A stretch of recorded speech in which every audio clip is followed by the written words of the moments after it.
Hello again, friends. Welcome back to twitch.tv/trooperberry, and welcome back to Vampire Therapist. Well, we're going to pick up where we left off yesterday, where we got through the 2 sessions that we saw in the demo during Next Fest, and then we saw the 2 new clients, the, shall I say, very dramatic Edmund Keene, and then Mitty, who, has boundary issues, to say the least.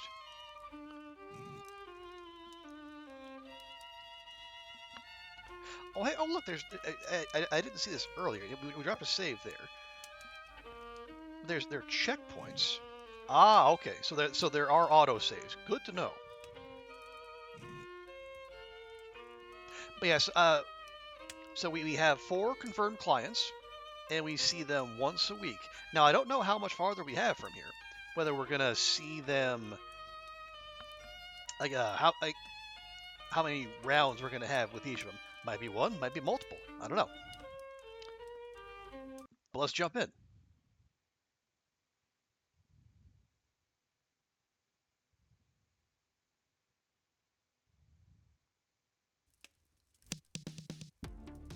There we go.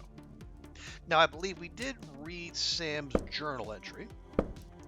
Yeah, so there's... So we talked about... Yeah, so the... Medi is a... among many things, she is a streamer, a content creator. Yeah, that's her. Vampire from Bronze Age Ireland, who has apparently millions of followers. Let's see. So now we are. Yeah, so we had 1 week with each of the 4 clients. This is our 5th week as a therapist. Not bad, not bad. A little overwhelmed, but I guess I kind of have a lot going on these days. Indeed you do. The mind is an easy place to get lost in, is it not? You ain't kidding. Keeping all them cognitive distortions in my head and sorting through all my clients' problems ain't easy. We are not machines, Samuel. I believe you will find that you can never handle everything at once. There is a term the mortals use these days, multitasking. It's a kind of meta-control fallacy. Even we must handle thoughts one at a time.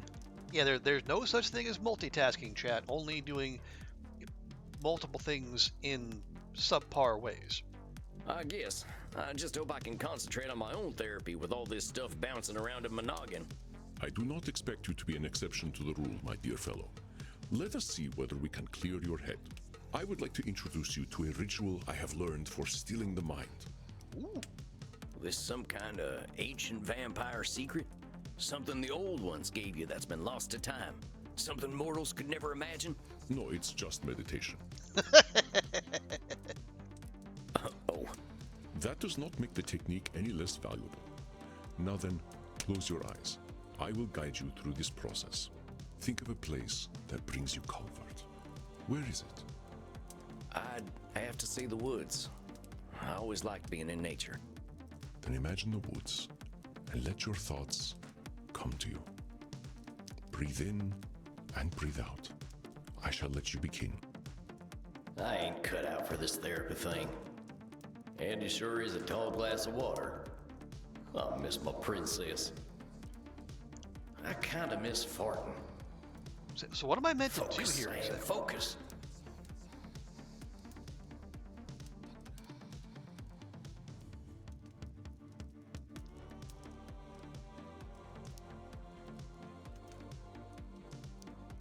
Okay, so we hold the left mouse button to fully inflate the lungs, and then let them deflate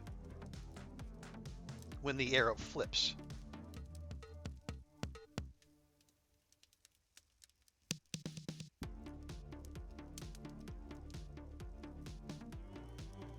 Okay, but then what else are we meant to do? So I'm clicking their little pop-ups there, but it doesn't seem to be doing anything.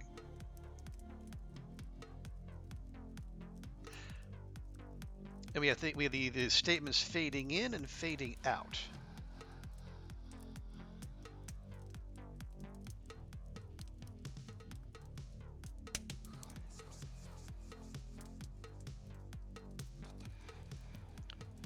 I don't have a prompt to do anything else. So we're just going to keep breathing in and breathing out.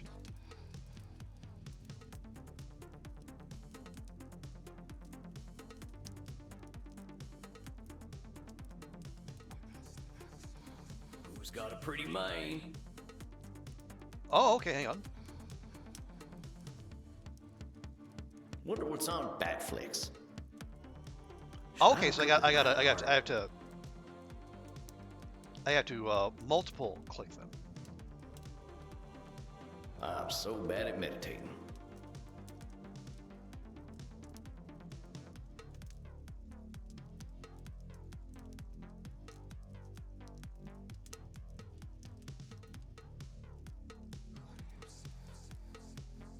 Okay, I like blood from San Antonio, not New York City. Okay.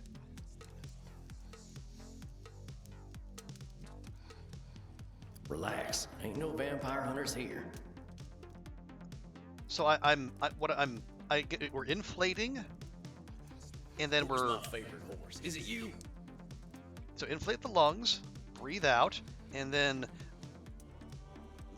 mash on whichever statement has just been vocalized.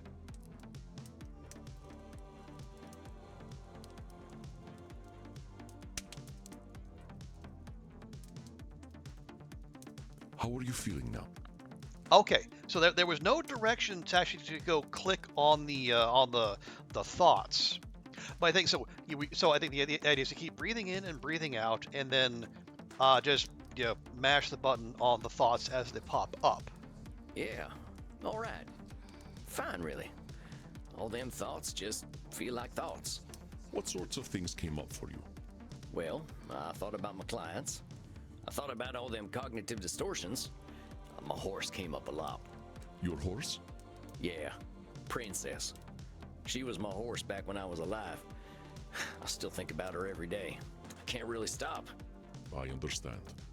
I have bonded with many horses in my own life, but it sounds as though the loss of Princess was particularly fraught. Yeah, it sounds like there's a story behind that. Yeah, Would you like to start there? not sure I'd like it. But seeing as it's come up, maybe we should talk about what happened to her. It's got a lot to do with my old gang. I mentioned them before. Well, the Mystic Bastards was their name. They were the gang to join if you had nothing to lose, and I had nothing to lose. Okay, so when Sam was constantly referring to himself as a bastard, it turns out there is a reason for that, and that's why the B in bastard was capitalized sometimes. That sounds like some Nosferatu thinking, my friend. Oh, I can see that now. But it turned out I still did have something to lose. And they took that from me to prove my loyalty. They took my princess, killed her in cold blood, and made me watch the whole thing. They made sure she saw me too. Wow, that's heavy stuff, Sam. Oh, Samuel, I am so sorry. I just stood there, watching her dying, with them big eyes looking at me like she knew I betrayed her. They knew what it would take to break me, and it's my fault for letting them do it. But Samuel, these mystic bastards, it sounds as though these loyalty tests were a cruel, mechanical part of their indoctrination process. These are the actions of a cult. They had no special care for you or your princess. Well, it sure as shit worked. They knew where to hit me, and it's my fault for letting it happen. Okay, that's twice now he's blamed himself. What they did, Samuel, had little to do with you personally. You were vulnerable, and they took advantage. This is what cults do. But Samuel, you are exhibiting a cognitive distortion known as personalization. You are attributing the mystic bastard's actions entirely to your own supposed failings.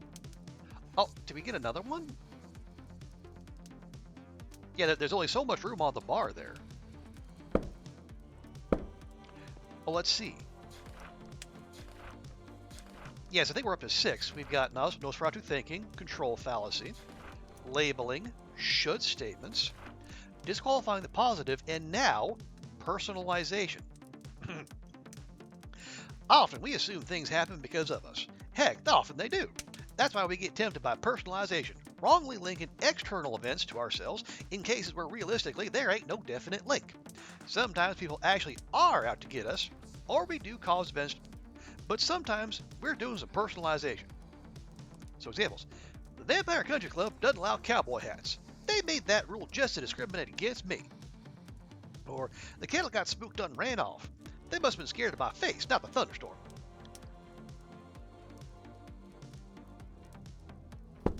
Okay, so taking the actions of so taking outside forces and then basically making it our doing.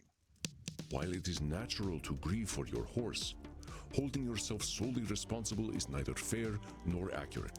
Okay, I do notice, there's only 5 slots here, but we have 6 cognitive distortions now. Hold on a sec, my head's hurting.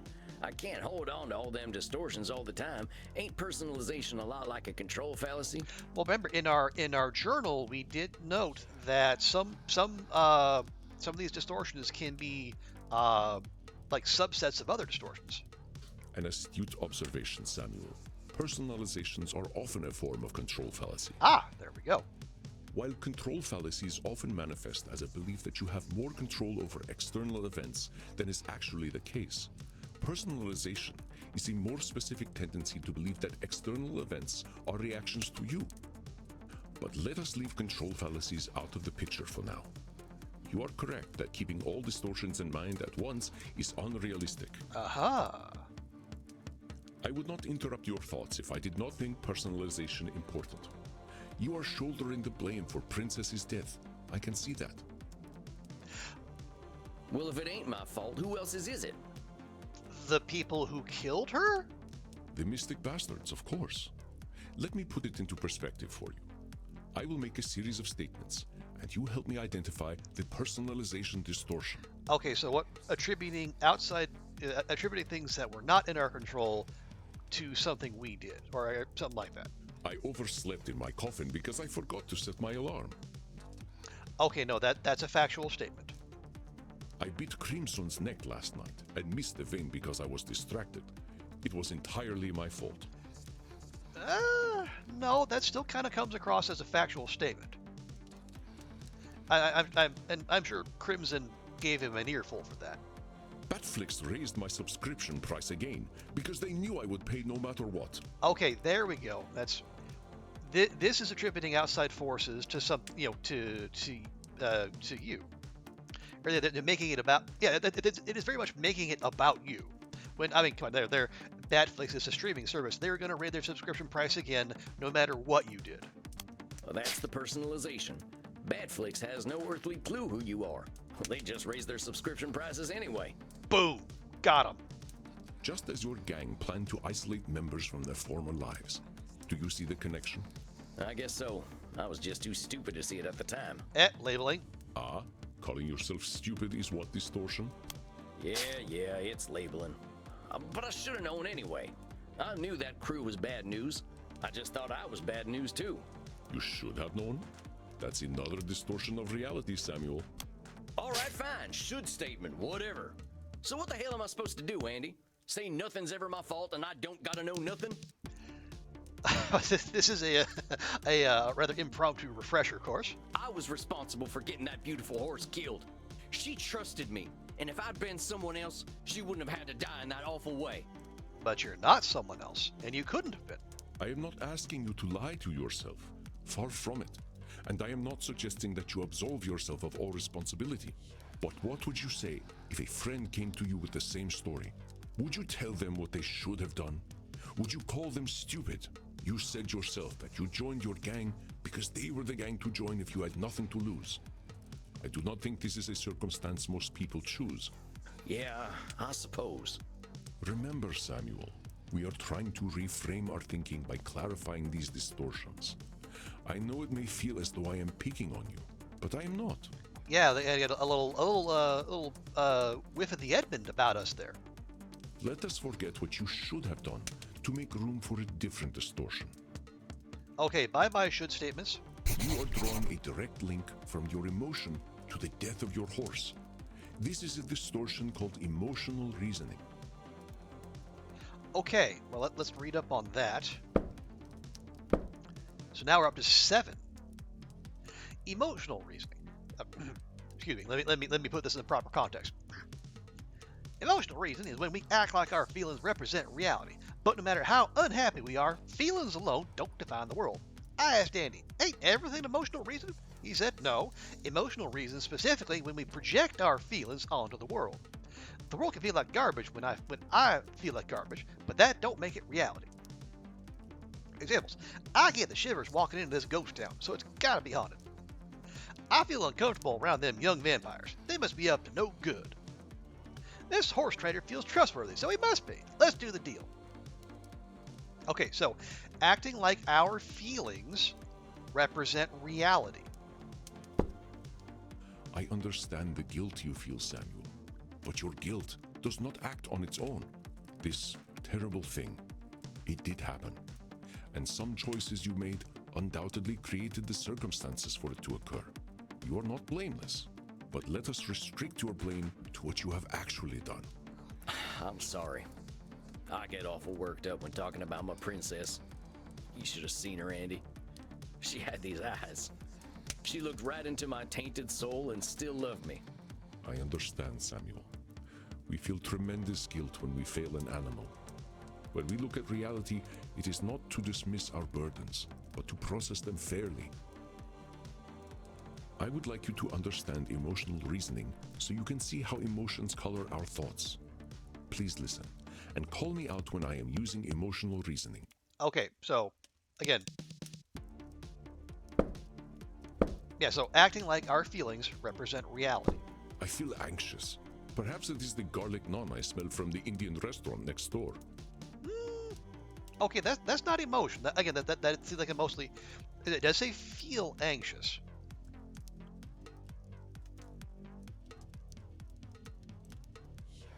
But is the Indian restaurant being next door actually true? Yeah, I don't think that's it. The mood in my club is somber tonight. I am sure it is a reflection of my own dark mood. Okay, that seems more like emotional reason. That's the emotional reasoning right there. I don't think them folk in the club know too much about how you're feeling. Exactly. Our emotions can feel all-encompassing, and that is purely biological. We are animals, Samuel. There is a small cluster of brain tissue at the base of the cranium that tells us we are safe or that we are about to die. Is that the lizard brain, perhaps? The complexity of our existence is at odds with our biology, but we have the logic to recognize it. Well, if reincarnation's a thing, I think I'd rather come back as a horse. It is indeed a boon and a curse to have human complexity of thought. No kidding. If I were a horse, I'd know better than to join any cowboy gang, let alone the Mystic Bastards. I'd be happy with a bag of oats and a field to run around in. How did you end up with the Mystic Bastards in the first place? Well, like I said, I didn't have much choice. Nobody would have taken me in at that point, except a hangman maybe. I wasn't a vampire yet, so hanging didn't sound too appealing. The last job I did got my brother killed, and after that, my wife left with my daughter and I never saw him again. Can't say I blame her.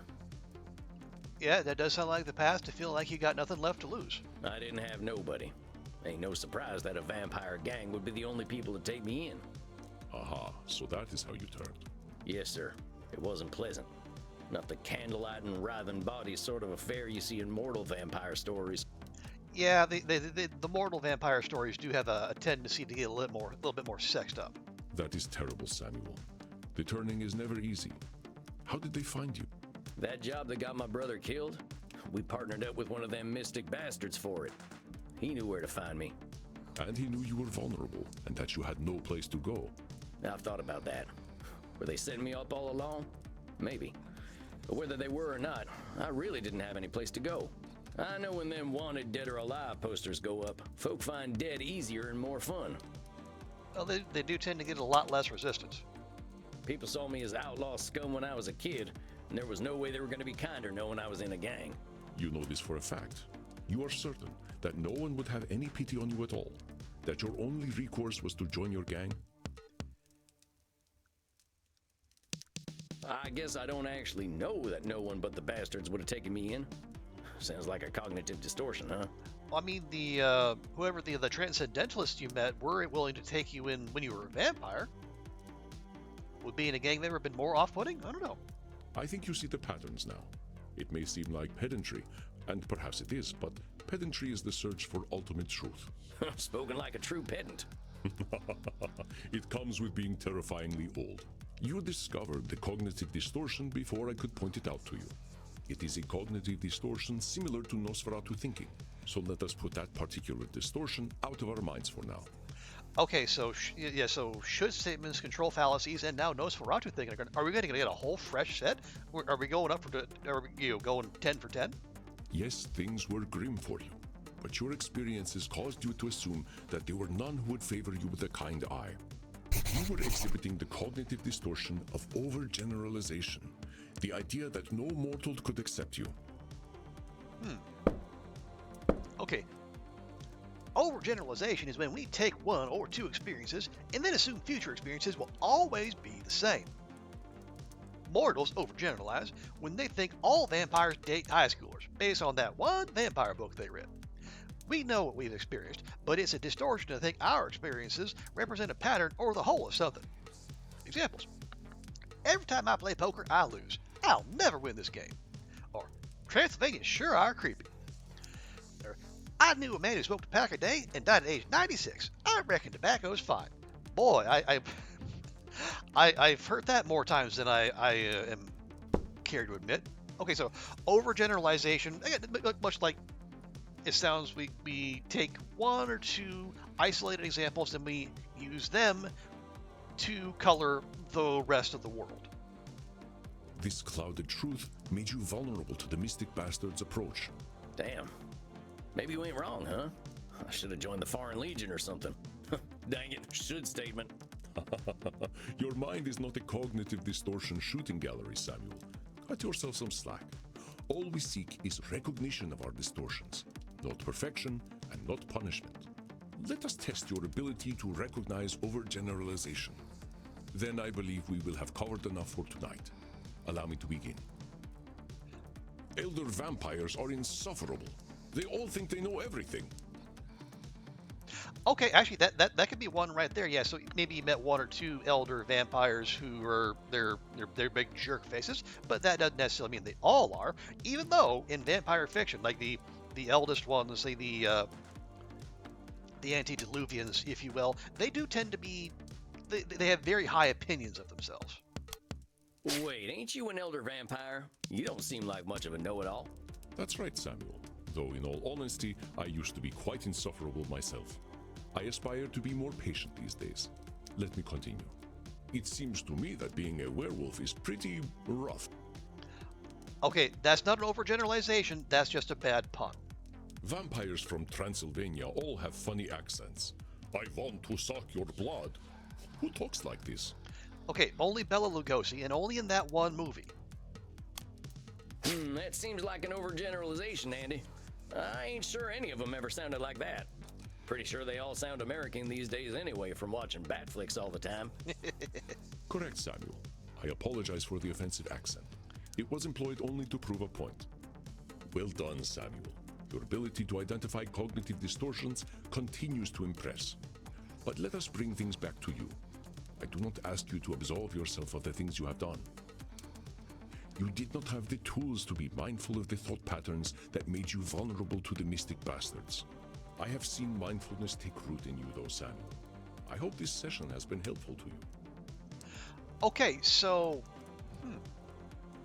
Oh, so this is maybe this is just going to be our own session, and then next time around we're going to get back to Dr. Drayne. Yeah, I'm still sad. I'm still regretful about Princess. I think I'll always be. My not being mindful is what killed her. Every time I think about it, I just know I'm a terrible person who messes everything up. But I think the awareness helps. Labeling's still on the chart. It does. Then please tell me what cognitive distortion you just exemplified. Was it emotional reasoning, overgeneralization, or personalization? Oh, so not labeling. So I'm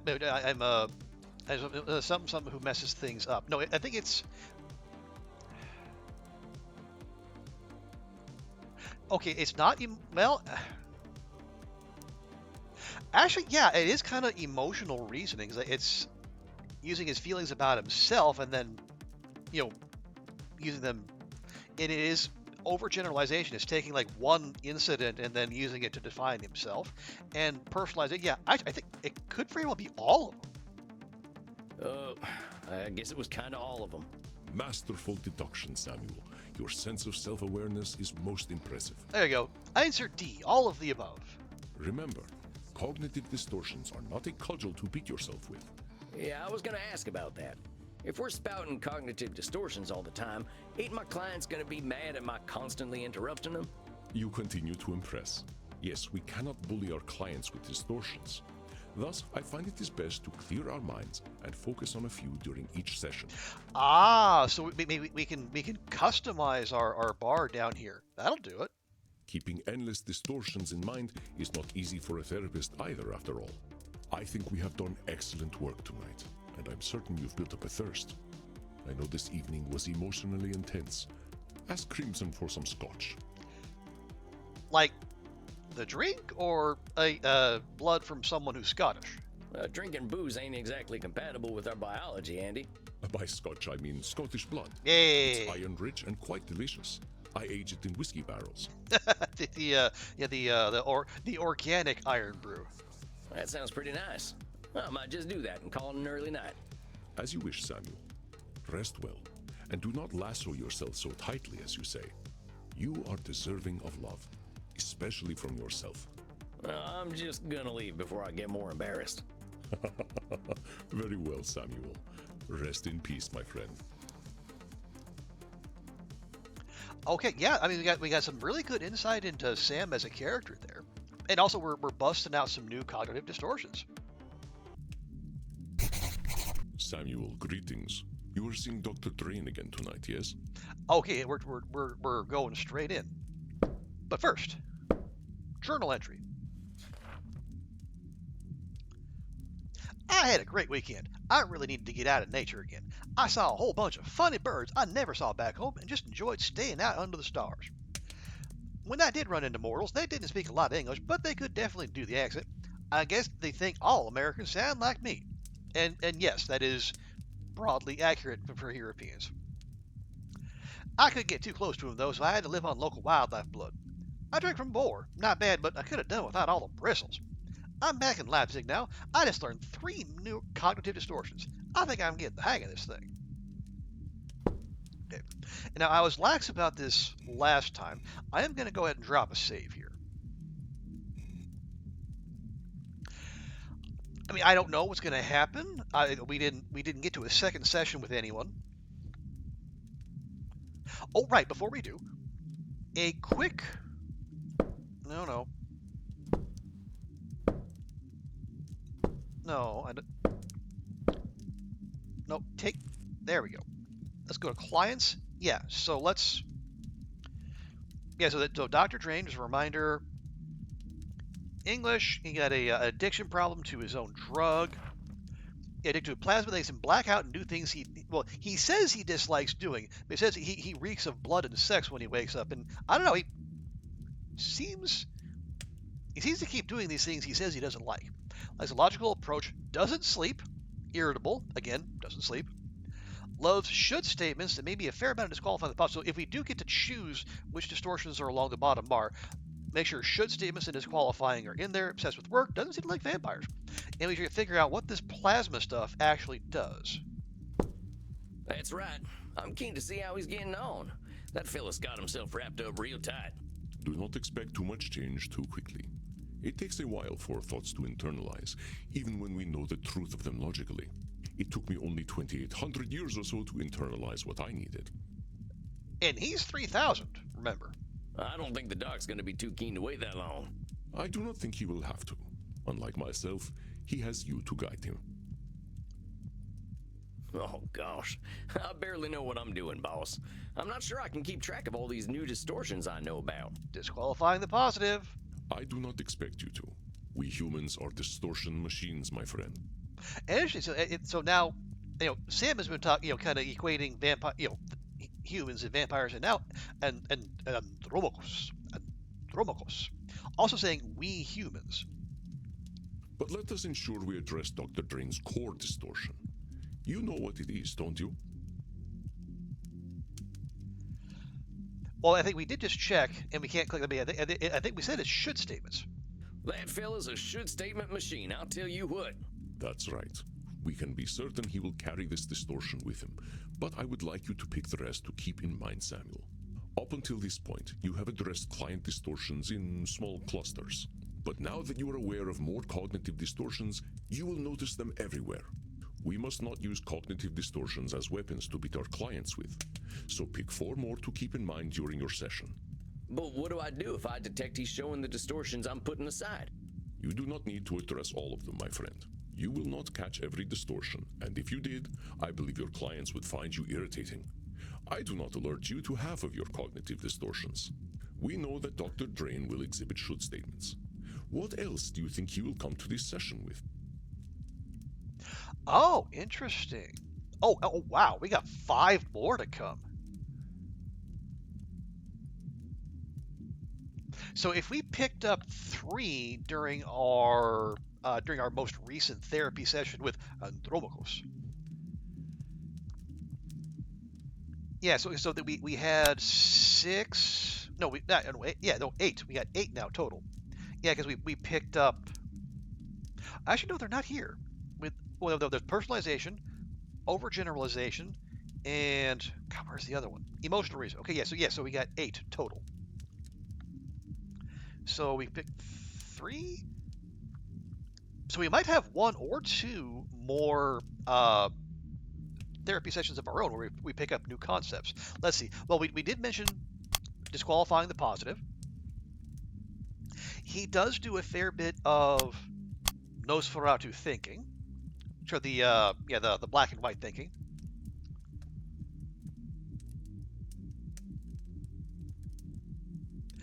What else do we want to do? Well, yeah, he did do more than a little labeling, usually of himself. Do we just go with the old set with control fallacy, or do we want to bust out one of the new ones? Overgeneralizing, personalizing, emotional reasoning.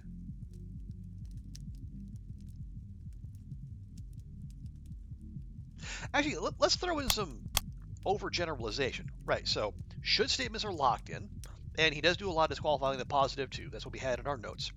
We'll throw in Nosferatu thinking and labeling, and then first a little new spice. We'll see how much overgeneralization he does, taking 1 or 2 data points and then using them to make sweeping statements.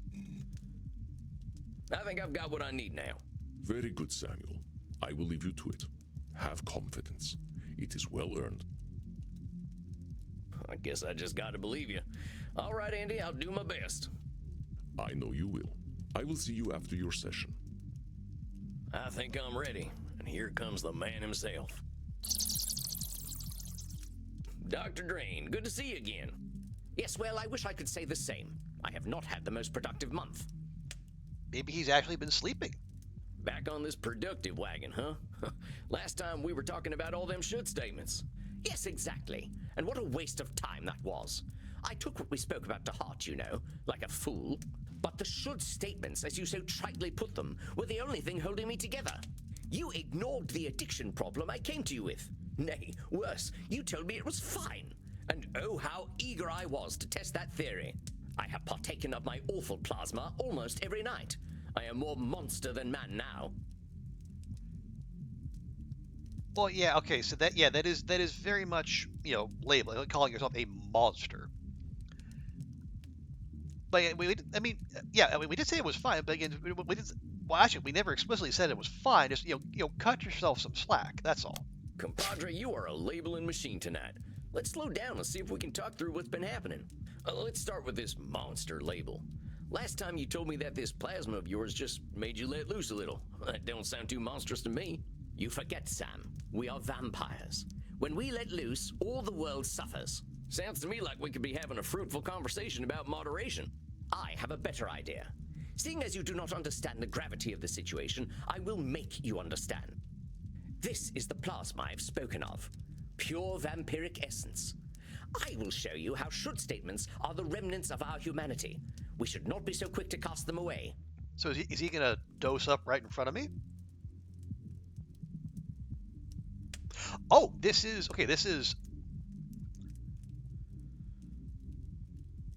Okay, so we got to pick one now. Okay, so I'll show you how should are the remnants of our humanity. We shouldn't be okay.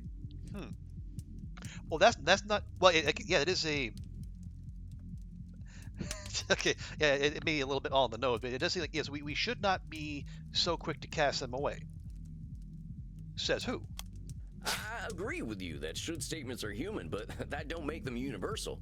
That's the point I'm trying to make. There's lots of ways to live, Doc. That is exactly the problem, Sam. We don't live. And this is the result most dire. Witness the wages of our sin. So he is going to dose up right in front of us. Now hold on a sec, Doc. I think we better. The time for caution is over. Goodbye, Sam. What in hell? Does it feel good to be alive? And who are you, darling? Wait, Lord Luridus? I mean, if I'm thinking lurid or lurid, that is a pretty accurate depiction there. I'm Sam. I'm your therapist, Doc. You know that. Oh, are we doing the Dr. Jekyll, Mr. Hyde thing? My therapist! Oh, how wonderful. How absolutely pathetic. A vampire therapist. Oh, what a sad, pathetic waste you are, Dr. Drayne. Title drop! Hey, drop a title! Allow me to introduce myself, then. I am Lord Luridus, and unlike that sad sack of quivering shit you've been talking to, I am a vampire. I kill, I drink, I fuck, and I'm dead sexy. I mean that's labeling too, but maybe not necessarily the negative kind. Well, yes, his clothing hasn't changed at all. Weren't you wearing glasses before? I don't need glasses. Reading is what people do when they can't find anyone to fuck, which is not a problem I face. Take note, chat. Oh, you're missing out, fella. I got into reading after I died, and there's whole worlds to discover in books. Oh, you're so fucking boring. There's a whole world to discover up my arse as well. I mean, that's not untrue. Well, you don't have to be so crass. Yes, I see it in your eyes. You're afraid, aren't you, American? Your Puritan blood chills at the sight of me. Maybe I'll warm it up before I drain it from you and turn you into a husk with a stupid hat. I wouldn't try it. Yeah, are we gonna get are we gonna rumble? Because that doesn't seem like to fall under the heading of therapy. I'm not you, though, am I? And I am always hungry. I suggest you stay right where you are. A vampire with a gun? Oh, how our kind have fallen. What are you going to do, cowboy? Kill me? Nope, but I can make sure the next few months ain't fun for you. Okay, so somehow we've been walking around, modern day Germany packing a 6-shooter.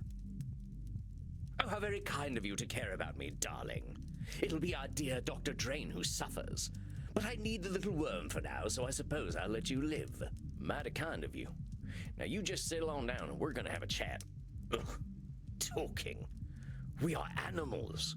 We are not meant for talking. But very well. Labeling. At least give me something to drink. I can rely on your piteous human blood to do me that kindness, yes? All right, but I'm watching you, hombre. Look all you like. The show is free. This is better than the swill I usually prefer. I'm more of a quantity over quality sort of creature. Certainly when it comes to talking. Yeah, I know your kind. I used to be a lot like you. And I suppose now you are just as repressed as the sad creature that exerts control over this luscious body of mine. I'm more free than I've ever been, but don't you worry about me. Let's talk about you. You're going to psychoanalyze me. I live according to my nature. You might as well interview a lion. Yeah, we'll see about that. I'm sure you are the way you are for a reason. You're not wrong about that. You know the answer already. Dr. Drayne needs me. I am what is missing in his unlife. I am his hidden strength. I am his true essence. He is nothing without me, which he already realizes. Okay. So it's not a should statement. It's not disqualifying the positive.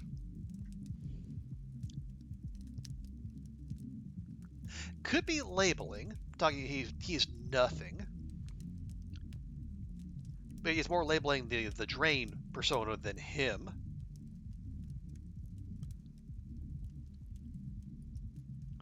It's not, well, yeah, it's not overgeneralization. It's not taking, a couple data points and then broadening them out. Nosferatu thinking, black and white.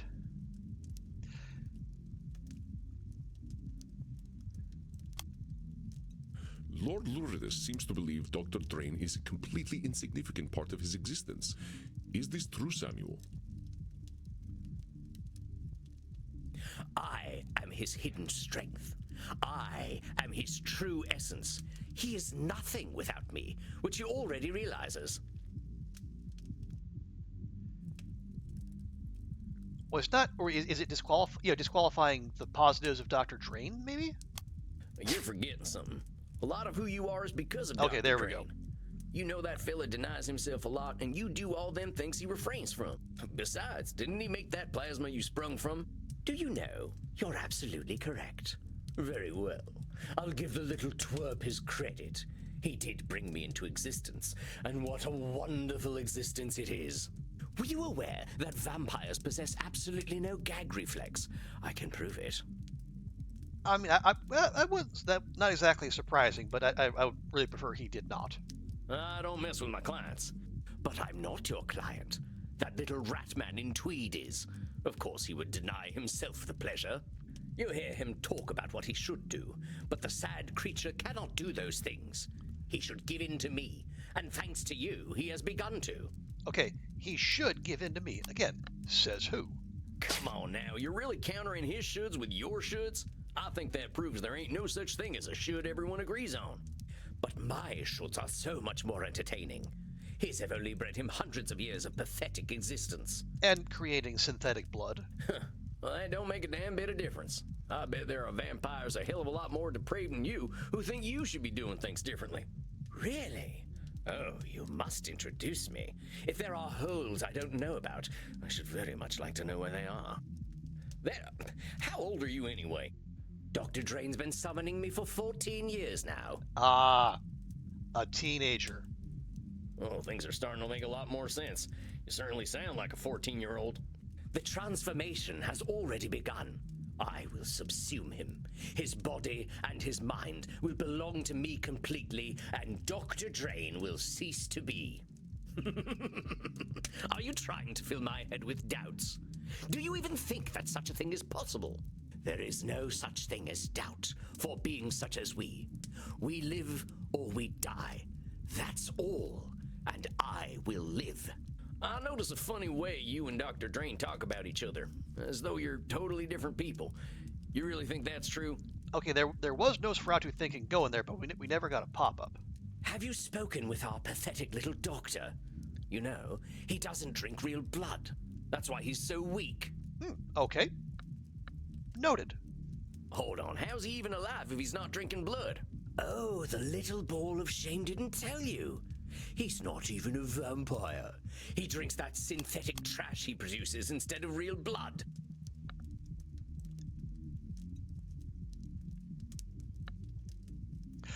Okay, that's... Okay, the little ball of shame, that's just... Seems to me you got a pretty dang narrow definition of what it means to be a vampire. Heck, I don't see you wearing a cape. You sure you ain't just a regular mortal? Don't be a fool. There is a minimum requirement for being a vampire, that's all. And Dr. Drayne does not meet it. And who set this minimum requirement? He's an embarrassment to our kind, and worse, an embarrassment to me. I wouldn't be surprised if he were a 400-year-old virgin. If it weren't for me, his cock would have shriveled up like a raisin. I think I'm gonna surprise you, Lord, whatever you're calling yourself, but I think you're right. Dr. Drayne does need you. But like it or not, you need him too. How very bloody dare you? What possible use could I have for a little turd like him? Okay, little turd labeling, but also disqualifying the positive because he is again what like he did earlier, writing off all the things Dr. Drayne has done. Little turd. This.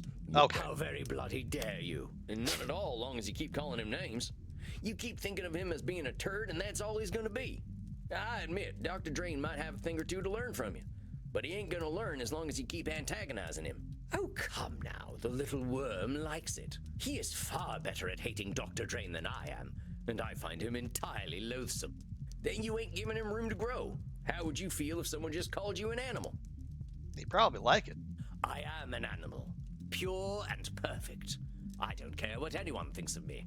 Vampires ain't animals, not even the worst of us. The moment we learned to talk and reason, living like beasts was out the window. What a strange creature you are. You dress like a buffoon, but speak like a philosopher. The buffoon is the more admirable of the two. At least he's honest. You and Dr. Drayne lie and lie and lie to justify your existence. It's ridiculous to suggest that I need him. What could I possibly need him for?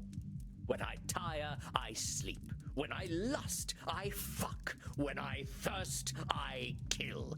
As it should be. Again, says who? There it is again, that simple thinking and them shoulds that are only yours. Come the hell on.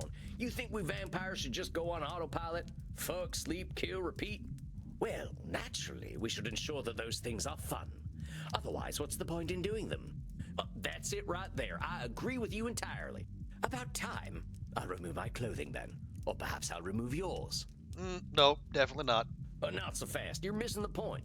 If we're doing these things because they're fun, well, everybody's got their own idea of fun. That's our human experience at work. Like me, for instance. I'm more of a high intimacy kind of lover. Sam, careful with oversharing. Like Medi, this guy has boundary issues. Oh, boff. You managed to make even delightful things seem so heinous. I'm only speaking the truth. What makes you so damn sure you know what being a vampire is anyway? Why do you think you've got it all figured out? Lie to yourself all you like, darling. We're all alike. I know what you crave. Okay, now we're getting into overgeneralization. He's taking his experience and universalizing it. There's loads of us vampires out there, all with different experiences. You really think we're all the same? We are animals, darling. Like all depraved animals, we exist to ensure we continue to exist. If we do not, we embrace oblivion. Well, that's a heck of a jump. We ain't powerless against our baser instincts, far from it. Okay, that would have been control fallacy. Yeah. Anyway, hey Andrea, good to see you. Hope your weekend is off to a good start. Yeah, we're back at therapy, and our prickly Dr. Drayne has turned into... We can be better people. We can live in harmony with others. Lord Luridus. It is utterly pointless to fight our natures. Who, you may not be surprised, is acting like a 14-year-old because he is 14 years old. Oh, that poor mortal had a family. Who gives a damn? I'm thirsty. That poor mortal must consume in order to live, and so must I. He simply pretends not to enjoy it. I don't need to do any such thing. I love to kill. I love the taste of blood. Why would I love it if it weren't the only way to live? Okay, now so I see we got the signifier that there's a cognitive distortion going on, but we don't have any of the options. So presumably that means one of the options we left out is happening here. 14-year-old vampire generally, yeah, yeah, very much so. And more like a 14-year-old vampire in a full-grown vampire's body. Point is, you're gonna get real fucking bored if you don't find a reason to do what you're doing. Do you think I need a purpose? That's a mortal concern. I don't need a fucking legacy. I need blood. The only thing I should do is what I was made to do.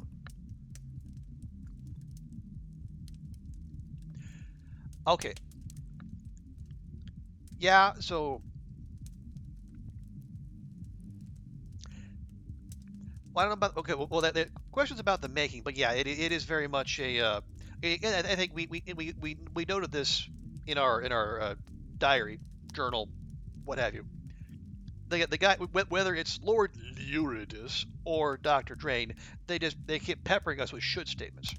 You're just as bad as Dr. Drayne with all them should statements. He keeps talking about what he shouldn't do, and you keep talking about what you should do. You both act so damn sure of yourselves. You're so damn sure blood is all you need. Did I forget to mention all the fucking? No, you rarely miss a chance. No, but hombre, you live forever. Food and sex is enough for animals. They got short lives. They get threatened and they die real quick. Yeah, Andrea, the the HBO words have stepped up significantly in this next round. I know a lot of vampires who live like animals, and every single one of them is lost. Like him or not, Dr. Drayne is your reason for living. Hell, if you didn't make this plasma stuff, you'd still be buried deep somewhere in his head. Fuck you. Dr. Drayne is a pathetic little liar, and I will destroy him. That's what he wants. Then I'll come for you. If you're gonna kill me, you'd better be a quicker draw than I am. Oh yeah, and then this is the other revelation we've had in this session. Apparently, we've had a 6-shooter on us the whole time, and this is at least like the third time this session we've whipped this out. So yeah, it's we are very much leaning into our Americanness here. You want to try your luck, compadre? No need. I do thirst, though, and I smell something downstairs. I smell mortals and virgins. Oh, how delicious. You've been holding out on me, cowboy. Those are goths. You can drink what's in that bottle till Dr. Drayne comes back. I ain't letting the likes of you near them people. At least you're aware enough to know that I am a ravenous beast. And beast that I am, I must kill. You will do no such thing to my mortals. Restrain yourself. Oh damn, he done fucked up now. Oh, now who is this beautiful morsel? I am far older than any blood you have ever tasted, whelp. Do not dare to think you can overpower me. Ooh, someone got on Andy's bad side. Don't threaten me with a good time, Daddy. I will keep this poor animal contained, Samuel. You did excellent work in handling him. Deserve some rest. I will meet with you later. Okay, so I think this basically confirms that we're gonna get more than 2 sessions with everyone. If you're sure. Do not worry. I have no need to hurt. Well, now I'm just disappointed. All right, Andy. I'll talk to you later. And Lord Lurid, or whatever your name is, think about what we talked about, huh? Dr. Drayne's got something you need. Oh, Vom, get out of here already. Vom? Come on now. Not you two. Oh, so we got a achievement. Lurid detail survived Lord Luridus' session. Tarnation. Barely walked out of that one alive. And I thought therapy was just talking. And the little icon on the achievement was a a set of colorful underwear. Y fronts, I believe, is the British term. Okay, yeah. So we updated. So we had session 2. Dr. Drayne transported to Lord Luridus during our session today. That dude has some serious issues. So hates Dr. Drayne and Drayne hates him. Luridus loves what Drayne rejects, blood and sex. Believes in acting like an animal, sells without apology. Where Drayne is scientific, Luridus is unscientific. Luridus is extremely confident. I gotta talk to Dr. Drayne about where this Lord Luridus comes from and see if I can get these two fellows speaking the same language. But yeah, you're absolutely right, Andrea. That escalated and quickly. I could use a drink. I could use a drink. If it isn't the Lone Ranger. Hey, Crimson. You look a little down, cowboy. Have a shot. I don't mind if I do. Rough one tonight. You could say that. My client went a little feral. Tried to attack me. That ain't good. I hope you booted their ass out. Well, here's the thing. He wasn't himself. The fella, he can't stand being a vampire, so the vampire comes out in nasty ways. Don't put yourself into too much danger, cowboy. cleaning up a pile of ashes isn't my idea of a good night. Well, give us a little credit, Crimson. I imagine if it does come time to throw down, we can hold our own. But this game doesn't strike me as the kind that is going to have a lot of combat. So what? He just went and turned into a monster? More or less. Went from a restrained fella to a hedonist beast. How do you think you handled it? Okay, well, I think we had, what, one? No, two misses. But, despite the tension, I think we handled that pretty much as well as we could have. Hey, Brady B, good to see you. Yeah, this is it. This is the game. And yeah, the guy who voices Andromachos, that is the fella who does Dio and Ares, and, if you can believe it, Theseus. I think I did all right. I learned a whole bunch of cognitive distortions now, so I was still able to challenge the beast. Got themselves into a game where everyone's like, well, I think he was one of the driving forces behind actually making it, but yeah. And apparently there's other Hades voice talent in the cast, so. But yeah, it is, I think everyone being hot, people got their different tastes and whatnot, but yeah, it is in terms of the general background levels of horniness, yes. Well, the way I figure it, he's still desperate for help, even if he doesn't act like it. But I hope you're having a good weekend, Brady B. I can see why Andy likes you. A heart's still beating in there. I'm a creature of the night, too. I just want to help my kin. People like talking to you, cowboy. They can't help sharing their lives with you.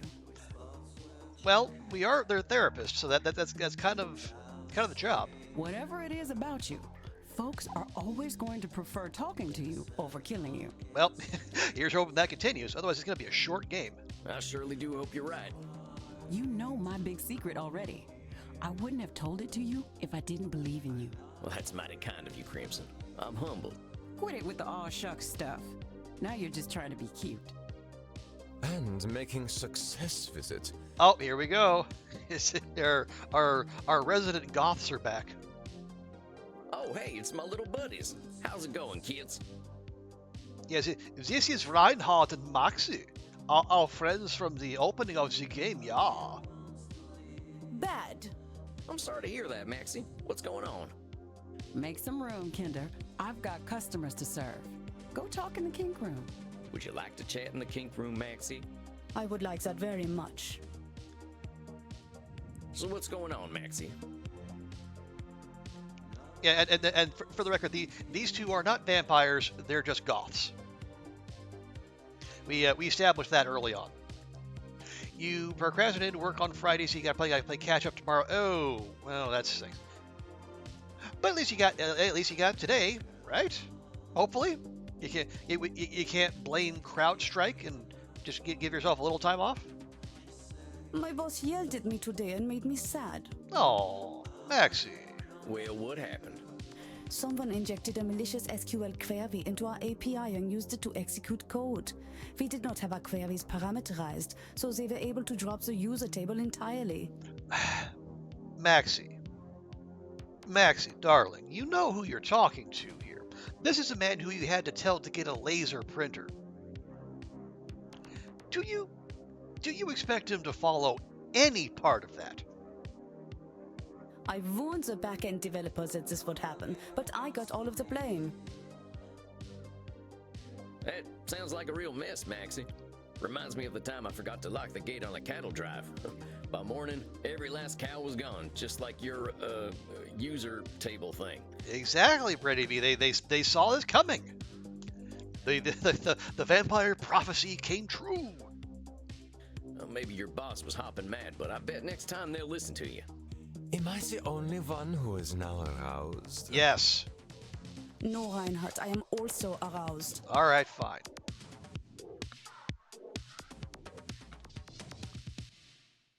Oh no, you also got to work, Andrea? Oh, jeez, that's it. You have to. I'm going to assume you are cramming for a fact recording. Okay, okay, good. That's I'm glad I was picking up what you were putting down, and you were not swept up in the general horniness of vampire therapist. I mean, if it's that kind of fact recording, then okay, fine. I mean, I would hope that's restricted to a certain level of patron, but I mean, I'm not saying I am a certain level of patron, but anyway.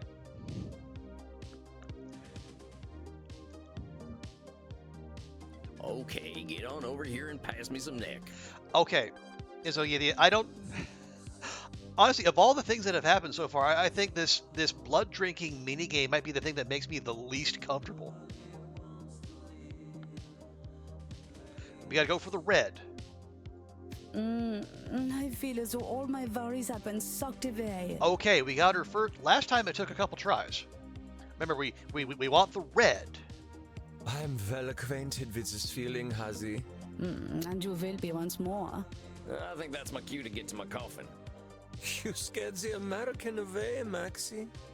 Yeah, it doesn't take very much. I suppose I am a very bad girl. All right, I'm out. Bedtime for Sam. I'll see you kids later.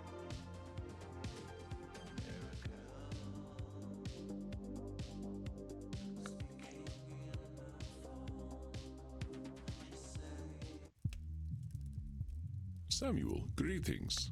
Yes, this is the man in question. Ready to be. All right, let me go ahead and just drop another save. Just I went through the entire stream yesterday, and I only remembered to save once. I don't know if there are many like actual branching paths, the other trails we can go down there. Other than like trying to say, like, because I know we got a few achievements yesterday for doing like a certain number of like getting a 5, 10, 15, 20 cognitive distortions correct in a row. I don't know if like there's a lot of different paths for the storyline, but I guess we can drop saves as we go, just in case. Oh, hey, Andy. What is wrong, my friend? You don't seem your chipper American self. I guess I ain't too happy to be seeing tonight's client. I'm still feeling the tongue lashing she gave me last time. Okay, so we have Isabella d'Este. Ah, yes, the Senora d'Este. She certainly has a way with words. Actually, let me go and we'll... Yeah, here we go. So this is who we saw our second client last time. Oh yeah, so this was the woman who saw the rise of the spacewalker, and that sent her into a existential immortality crisis, because something that vapid and meaningless made billions of dollars, and so she built her life and maybe unlife around infusing art with meaning. And extremely high-minded, major issues with former husband, thinks most people are corrupt, especially men. Used to be a devout Catholic, not so much anymore. Likes being controlled, maybe a lot of control fallacies. Next time we'll dig into the family stuff. Seems like a lot of anger there. Yeah. So, brace for family drama. It ain't that. It's just this Sansa kid. Like she thinks I can be a certain way just because she tells me to. Aha. At least that makes her core distortion clear, doesn't it? You know what it is, of course. It met control fallacies out the wazoo. That lady's got control fallacies out the wazoo, and they've given her centuries of stress. I do not know this term, wazoo, but you are correct. Just hearing the word wazoo in that regal baritone is just chef's kiss. The woman who chooses immortality so that she can ensure her family makes the correct decisions probably has some control issues. Probably. And taking out her stress on me. Do not take her criticisms too much to heart, my friend. You are simply a convenient target, an element within her control. That still don't make it much fun. I will not deny that Senora d'Este is a confrontational client, but take her presence as a gift, however you can. A woman so powerful in her time has much to teach us. You have all the tools you need at your disposal to help her. consider your approach. Right, yeah. So, and this is what has been added in the second round of sessions. So, basically, each client has like one core distortion, core control fallacy here, and then we can pick from the other ones. So we had our basic 5, and then in our therapy session, we also picked up personalization, overgeneralization, and emotional reasoning. Now, the way it works now is we're not, because we have more distortions than slots. Sometimes we're not going to be able to. We're going to see a distortion, but we can't do anything about it. But that's okay. We're just going to focus on what we have on hand.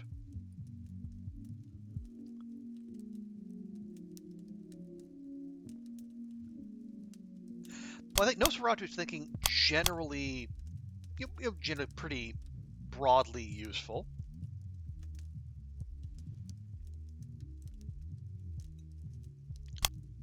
As is should statements. But we can branch things out here.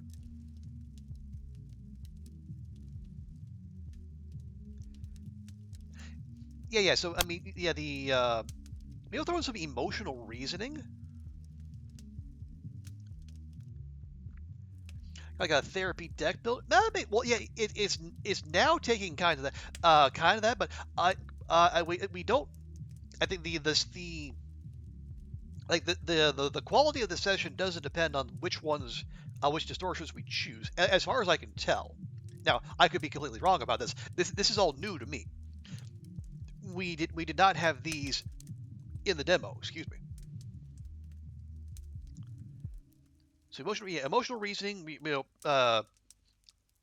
using our feelings to paint reality, and maybe what else does she do? Does she do disqualifying the positive? Does she do personalization?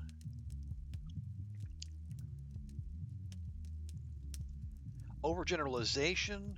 Yeah, maybe she probably do some overgeneralization. If she's using like Rise of Spacewalker to represent all of art, I think that's probably a fair bit of overgeneralization. All right, I think I'm ready. I will leave you to meditate then. Be well, Samuel, and let this 3,000-year-old tell you, you are a fantastic therapist. Oh yes, we also in our personal therapy session, we also picked up meditating, which it took me a little bit to figure out how it works. Oh gosh, you're gonna make me blush. Get on out of here, boss. I can handle this. I know you can. Now I think I'm ready. And here she comes. A deep breath. Now, howdy, Senora. Nice to see you again. Oh, we don't get a chance to meditate. All right. Liar. You are as pleased to see me as I am to see you, therapist. Rude. We're gonna get straight into it, huh? All right, lay it on me. Why ain't you happy to see me? Because you are a worm. Now, I've been called a lot worse. You're gonna need to be more specific than that, Senora. You are a worm because of the way you wriggled into my mind the last time we spoke, leaving behind loathsome doubts. Okay, yeah, so her response to therapy is a lot like Dr. Drayne's, and getting them to ask questions and then think about the way they're thinking, and they take this as a personal attack.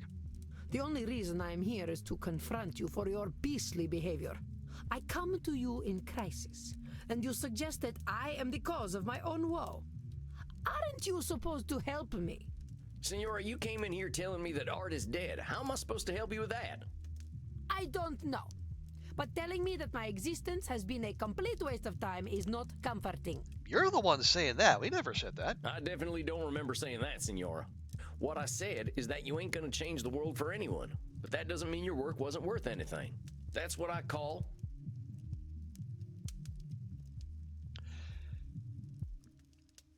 Okay, no. So is it just because you can't change the world, but that doesn't mean your work wasn't worth anything? Now that's actually disqualifying the positive, but that's not here.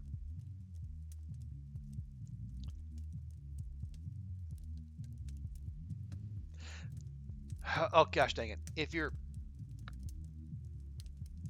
Yeah, it's definitionally disqualifying the positive, but yeah, I guess I should have had that in there. So it's assuming, are you assuming control where you don't have it, or is it black and white thinking? Yeah, I wish I could. No, it's not that. I wanted to see if there was a text log, but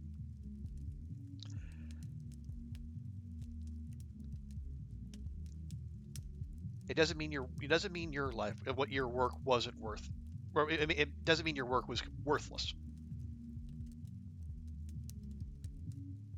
Nosferatu thinking.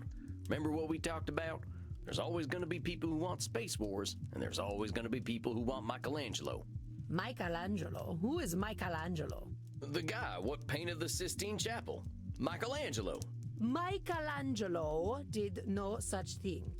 Perhaps you are thinking of a man from New Jersey, or a turtle. It is Michelangelo. Ah, I got that. I understood that reference. Senor, you want to talk about wasting time? What's using me as a punching bag doing for you? Very well. I will speak plainly. I am angry with you, Mr. Walls. Yes, perhaps not all I did was a waste of time, effort, and pain, but to think that much of it was, this is most horrifying. Okay, that's... Do you think much of what she did was a waste of time? Yeah, I think... Oh, hang on. So it could be it could be overgeneralizing, but I think this is emotional reasoning.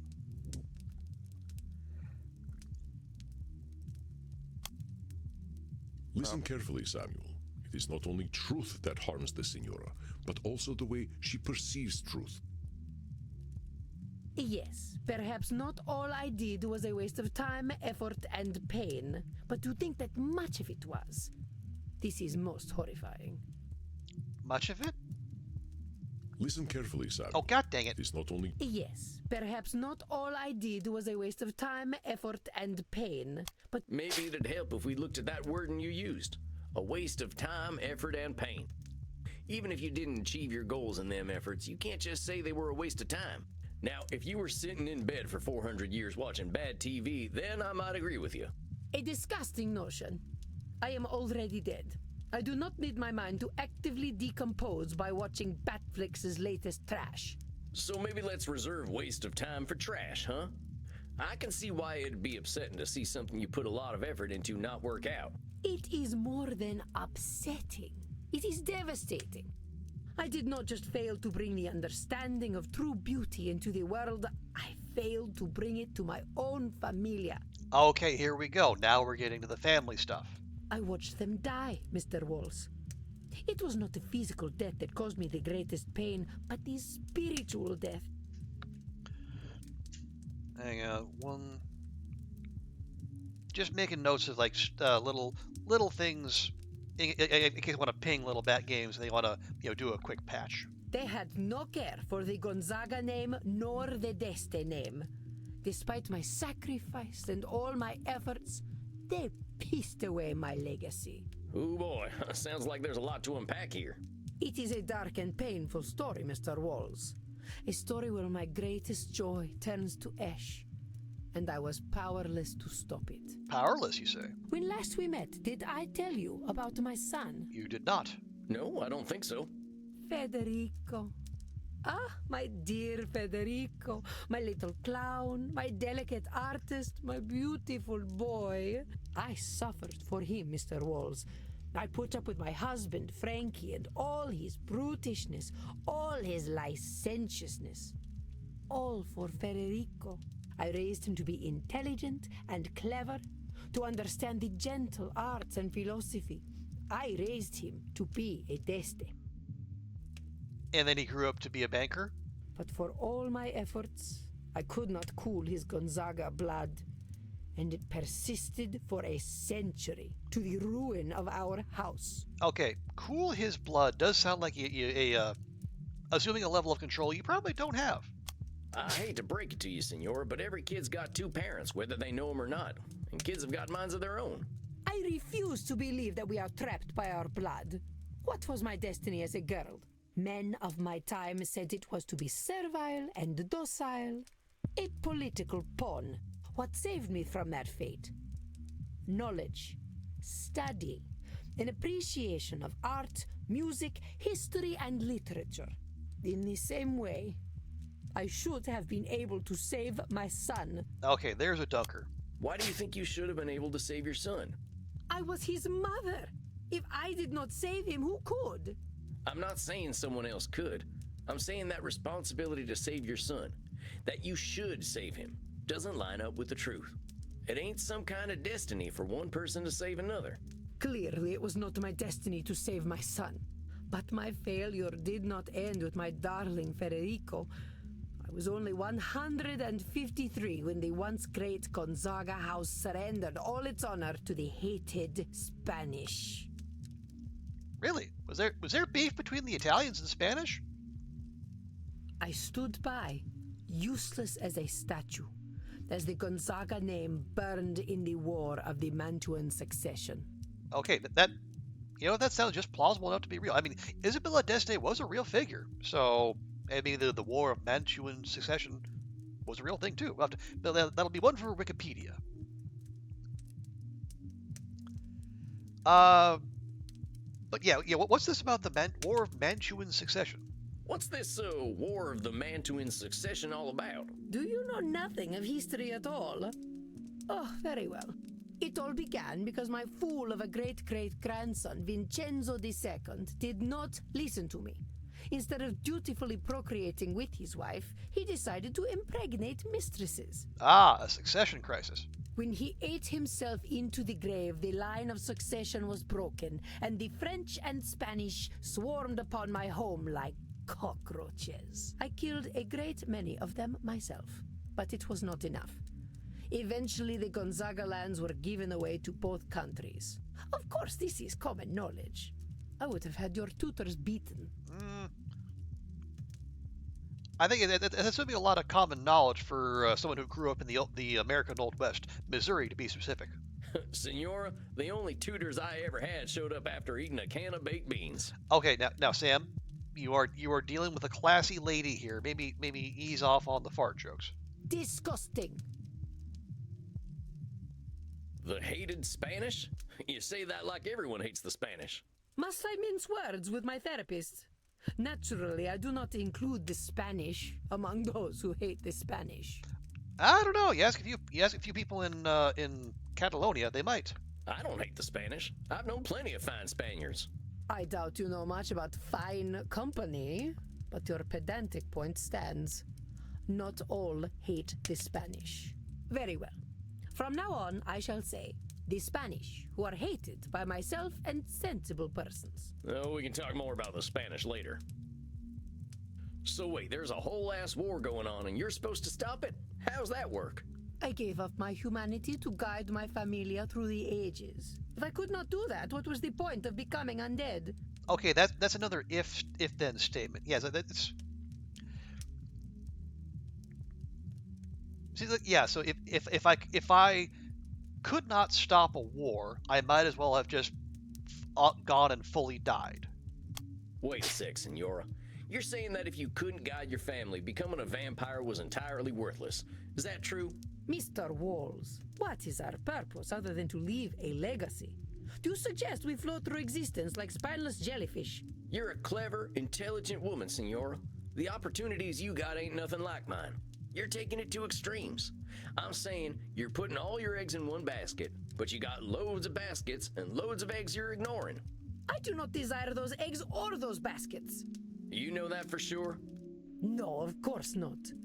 I understand what you are trying to do, Mr. Walls. What am I trying to do, Senora? You are trying to tell me that I've been living a lie for more than 400 years. Okay, again, there's projection going on here. I ain't doing anything like that, Senora. Do not fret, peasant. We are in agreement. I have been living a lie. We all have. As I told you last time, I know my own foolishness. But time has not made my mortal concerns fade. In my mind, I know that virtue, love, chastity, wisdom, honor, these kinds of words were created by men to make us supplicant. Yeah, you did mention that. But, fool that I am, I still love the idea of virtue. I have loved it ever since I was a child. You recently heard a story that got you a little angry at the Spanish, did you now, Brady B? What story was that? I used to love all the tales of Roman mythology. I saw myself in all the goddesses. All of them? I saw my strength and chastity in Diana. In Minerva, my wisdom. In Venus, I saw my timeless beauty and romantic nature. Okay, yeah, so these are the Roman names. Diana, that's Artemis. Minerva, Athena. Venus, Aphrodite. Who was Hera? I forget. Romantic nature. Romantic nature, what a wretched parrot I hear. Do not look at me so. Yes, I was a romantic. Until reality came crashing down upon me. Look at this painting I had commissioned. What am I looking at? I don't know much about art. The figures standing upon the arch are Venus and Mars. Mars is portrayed by my idiot husband, Frankie. Beside him, I stand as Venus. I'm not sure where I'm supposed to be looking. Okay, here we go. Here we go with the American not being comfortable with nudity. You have a friend from Indonesia. You have working in Singapore. His company sending him to Spain for a work trip. They kind of denied his visa because he's Indonesian. How did they kind of deny his visa because he's Indonesian? You may appreciate my beauty, peasant, but do not let your eyes linger upon my once supple body over long. This is art, not pornography. Well, according to Moms for Liberty, it is. But look closer and you will see that even this art is a lie. This is the dream of a foolish girl, to be enjoined in pure romantic love with a handsome warrior. I believed so hard, Mr. Walls, that I thought I could make it true. Went to the office to prove his financial... Wait. What kind of visa was he going for? Like, if it's for a work trip, why do you need to prove financial stability and your value? Like how long was he gonna be there? Like, if you're just there like on business, do you need to prove you can sustain yourself? You have sufficient financial reserves to stay at a business hotel? Sounds weird. But this handsome man is not Frankie. This is Frankie. He is not Mars, but Vulcan. Okay, Mars, Ares, Vulcan, Hephaestus. Notably not in a wheelchair. Well, he's got some abs. I'll give him that. Yes, I did not shy from truth. But see how love's aim goes amiss and strikes his gangrenous penis rather than his heart. See the grapes behind him, for the drunkard is never far from his true love. See how he flails helplessly, as if begging a true warrior to put a sword in his belly. I'm sensing we've got some work to do around your husband. Whatever gave you that impression? The fact that you can't stop talking about him? The man was created solely to crush my view of the world and my place in it. Naturally, I might have some issues around him. I now believe that Frankie was the truest man I ever met. That is what broke my heart. That he was the truest man you ever met, and then he was so disappointing that every other man would be even more disappointing. That does feel a lot like overgeneralization, but we don't have the option to click that button. I maintained the illusion that he was my Mars because that is what I needed. I was not ready to face the truth. Oh, but I knew. Even as a 15-year-old girl, I knew. But I could not accept that I was married to the legendary Penetrator of Mantua. Penetrator of Mantua. Again with the penetration. Custom officers told him it was needed and insinuated that people from certain places of lower economic might use these avenues to illegally stay in... Oh, for fuck's sake. So now even people who are going there on a business visa, they're gonna... Okay, you're absolutely right, Brady B. That is shitty. Paris Juno. Juno. Thank you. That does sound familiar. Is it any wonder that I prefer the lie of virtue? Is it any wonder that I still prefer to believe it? The problem is men. You are all weak animals who would give up your dignity for an evening in the company of Lucrezia Borgia. Okay, feels like textbook overgeneralization to me. Hold your horses there, Senora. I don't even know who the heck Lucretia Borgia is. Okay, we're busting out the horse magic again.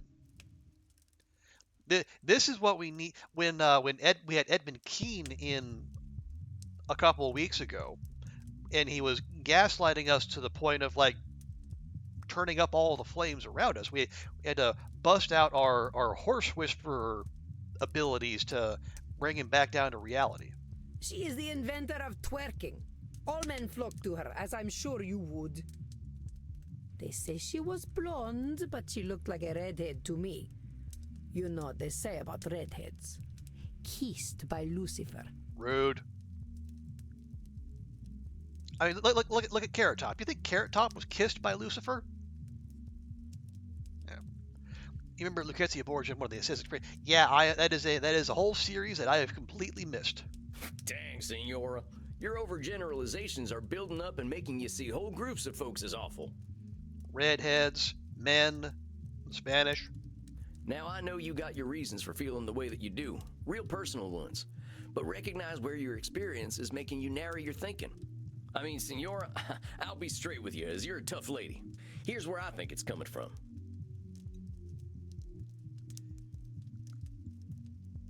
Yeah, okay, yeah, this is just rude. Yeah, we are, and yeah, she is comparing people to the Greek gods. You're comparing people to gods, including yourself, and everyone's failing that test. You played too, okay. Yeah, I have. Yeah, I can't say as I've seen. Yeah, I don't think I know them by reputation mostly. Frankie, we're never going to be Mars. You weren't never going to be Venus. You weren't born out of no shell. See? Sam knows a little mythology. And you will never be anything but a peasant. Heck, Senora, I'll be as surprised as anyone if I get invited to a high society dinner. I can tell I'm hitting a sore spot, but maybe that means that's what we've got to focus on. I do not like you, Sam Walls. But you are correct. I betray my own purity of spirit with my anger. But I say, why should we not aim to be like the gods? Humanity is not worth preserving when we are such petty creatures. So say we should aim to be like the gods? Says who? The Senora has a rather dim view of humanity in all its imperfection. But I say, why should we not aim to be like the gods? Humanity is not worth preserving when we are such petty creatures. Okay, well, we didn't do labeling.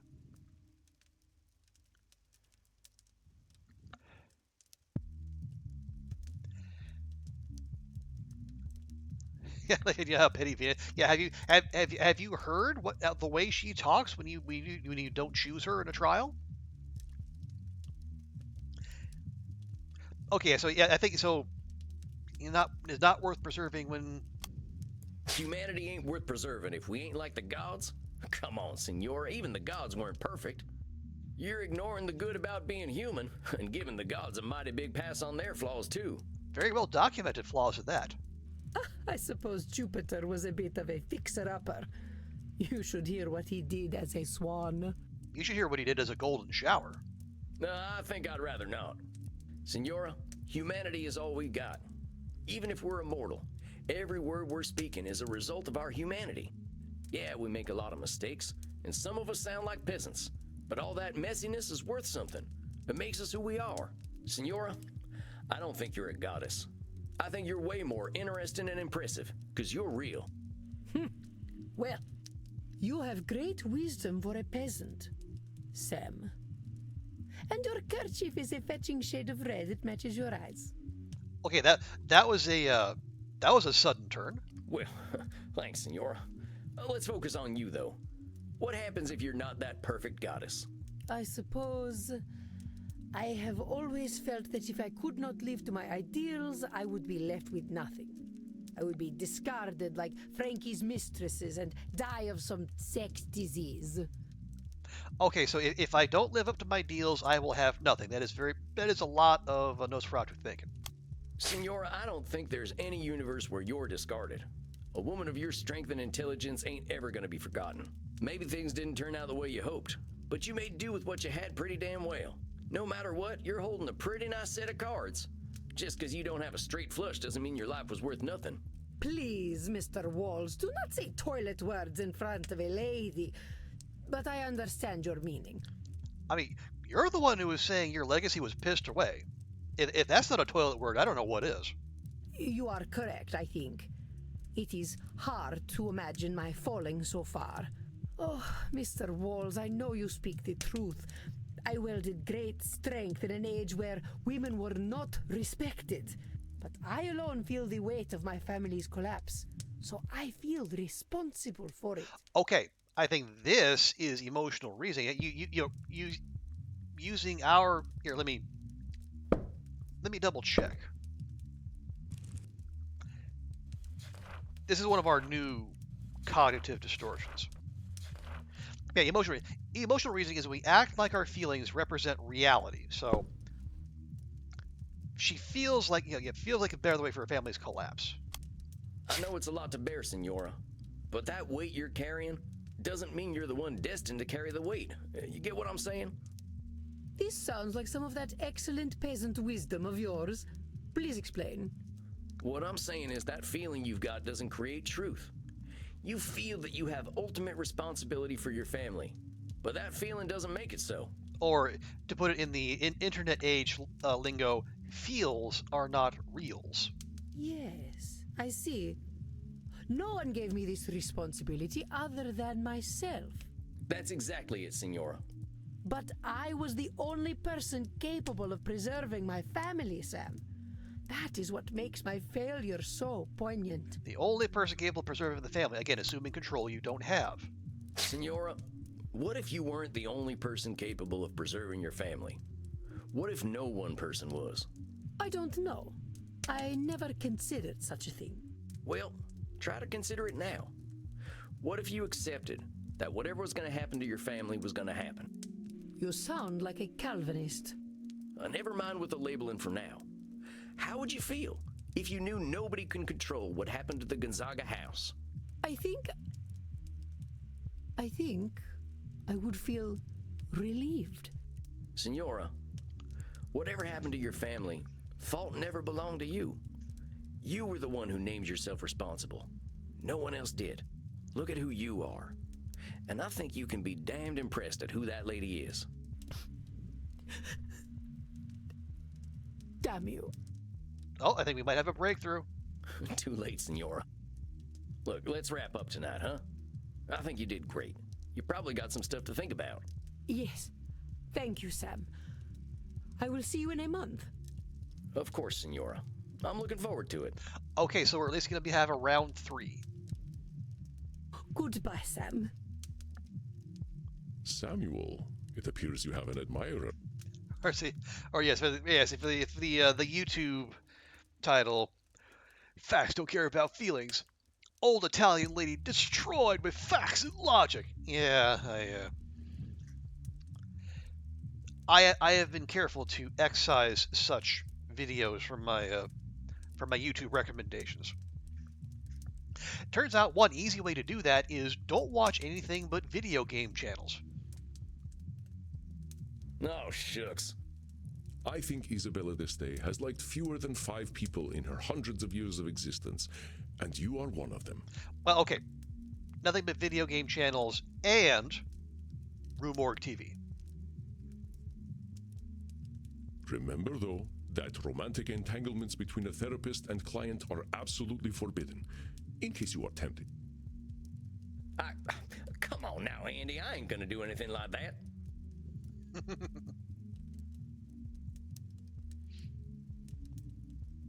Of course, should the mind wander into fantasy, that is entirely acceptable. And absolutely, Brady B, there's no shortage of toxic video game channels out there. Fortunately, I don't go there. And whenever, like YouTube used to try, oh, look at this Jordan Peterson video or this Joe Rogan video, it's getting engagement. Don't you want to engage with it? And then we gently tell the YouTube algorithm to go pound sand. Although weirdly now I just get, apparently now the algorithm has decided I want like full length VODs from small channels, and so now I get like recommendations or games I don't watch from channels I don't subscribe to, and with like single digit views. And no disrespect to channels with videos with single digit views. I got lots of them. But it feels weird that is where YouTube has decided my attention is going to go. Oh, you're just messing with me now. I could not help it. It's rather cute. The First Lady of the Renaissance and humble cowboy Samuel Walls. Quite a picture, isn't it? Okay, that's it. I'm getting a drink. I'm sorry, Samuel. Please, drink. Ask Crimson for the Royal Virgin. It's my very best. I think you deserve it. Yeah, whatever. You have a good night, Andy. Rest in peace, Samuel. Oh, we got roasted by Andy. It is kind of adorable seeing just how flustered Sam gets when anything about romance or sex comes up. And I thought I had family problems. Okay. So, we really got into the Signor's family issues tonight, and there's lots of them. She is hopping mad that they didn't meet her standards. So Isabella died so she could control her family, and it didn't work out. Her husband and son were both major disappointments to her, especially her son. She really hates the Spanish. Might be a little obsessed with her late husband's failing as a man. Still holding a lot of anger. I think this is just the tip of the iceberg, though. Next time, we'll see if we can't push a little more. Yeah, so now, next time, we get this boil. I need me a Crimson special after that one. Howdy, Crimson. Think you could fashion me up one of them blood cocktails? I reckon so. Got a lot on your mind tonight, cowboy. Yeah, just thinking about family stuff. I got this client who's got some real tough family issues to go through, and it got me thinking about my own. Or my lack of family, at least. I don't know, Sam. You got kind of a found family here. You got Andromachos. You got Crimson. And you got your friendly little goth blood bags. You got any family left? I've got a great granddaughter kicking around apparently, but she's got no connection to this old cowpoke. Not sure what she'd say if a man dressed like a cowboy introduced himself as her vampire relative from the 1800s. I see your point. Sounds like you don't have many family problems then. I reckon so. Family means a lot to my client, though. I hope my perspective's still useful. How do you think she's handling her therapy so far? Yeah, honestly, that went surprisingly well. There was, she was her usual combative self, and then there was that turn. She really did seem to start taking on board what we were saying. I think she's doing pretty well, honestly. She spent a long time judging herself by her family's achievements, but I think she's starting to recognize the fruitlessness in that. Seems like you don't need her family to be able to give her some hope. I suppose not. Rich family problems were never going to be my specialty anyway. You got family back home, Crimson? Yeah, I've got some family. We don't talk too much. I went a little wild after I got my diagnosis. They're not too fond of my lifestyle choices, but hey, at least I'm alive. And I get to hear them gossiping about how I don't age. Oh, yeah. So if you were here yesterday, turns out Crimson here is 50. But she got diagnosed with a rare form of blood cancer, but she is also Andy's blood partner, so she continues to look like she's 30. Well, you chose a good age to stop getting older. I often wish I weren't such a dusty old corpse, but death comes when it comes. Sometimes he's still waiting for me to give him an opening. Death always is. Pardon me for asking, but is there a reason you're choosing not to be a vampire? There is, but I'm not talking about it tonight. A little mystery makes life a bit spicier, don't you think, cowboy? Oh, I wasn't trying to pry or nothing. Bullshit. I know you're curious. Here, consolation prize. But what is it? Black Widow. Black stuff's just food coloring. Figured you were in the mood for a scary lady tonight. I thought you were supposed to ask for the Royal Virgin. Thank you kindly, ma'am. Think I'll take this to my coffin for a quiet night. You do that, honey. And don't spill in Andy's coffin. He'll act like he's not mad, but you know he's mad. Why should I be upset? What has happened has happened. Okay, a good effort. Not bad, cowboy. Get the hell out of here. Okay, I'm going. See you later, Crimson. There we are. Gotta get me one of these fancy coffins for back home. Yeah, is our coffin still sitting in storage? And if so, how are we paying for it? Now, let's see. What am I in the mood for? I think I'm either gonna find a passage from Little Women that suits me, or I'm gonna watch Shemp get smacked in the head with a hot iron. Or I'm going to bed. Okay, I don't...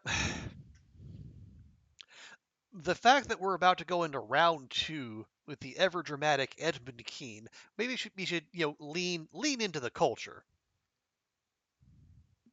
I can always turn to the Alcuts in my times of doubt. Somehow they got above it all and started exploring humanity. Now, where was that line? All right, here in Chapter 8. Yeah, so whoever it was that actually did the writing for this, they did a lot of reading. I'm assuming they hadn't read like a ton of philosophy and psychology and Thoreau and apparently Louisa May Alcott. I am angry nearly every day of my life, Joe, but I have learned not to show it, and I still hope to learn not to feel it, though it may take me another 40 years to do so. Yeah, that sounds like the Senora. Hope she doesn't have to wait too much longer, and that I'm not making it worse. Well, that's enough fun for one day.